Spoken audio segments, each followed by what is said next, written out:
Bun venit! În acest video vei învăța cum să folosești corect dispozitivul WinnerFlow pentru exercițiile tale respiratorii. Pentru a regla dispozitivul, începe prin a-l închide complet și deschide la poziția dorită. Ai grijă să nu faci un tur în plus.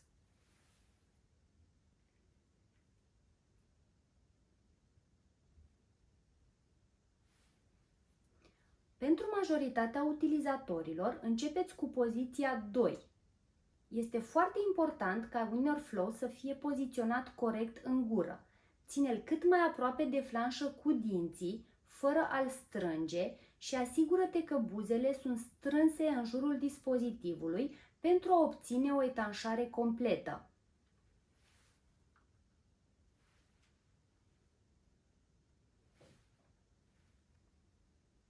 După ce WinnerFlow este poziționat corect în gură, primul lucru care trebuie să-l faci este să expiri complet, fără a inspira înainte, având grijă să nu umfli obrajii.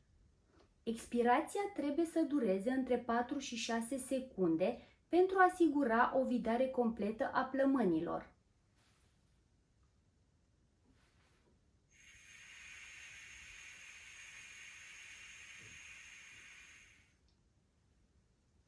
Respirația trebuie să fie diafragmatică, folosind abdomenul pentru a inspira și expira. Acest lucru asigură o eficacitate maximă a exercițiilor. Exersează zilnic pentru a obține cele mai bune rezultate cu WinnerFlow.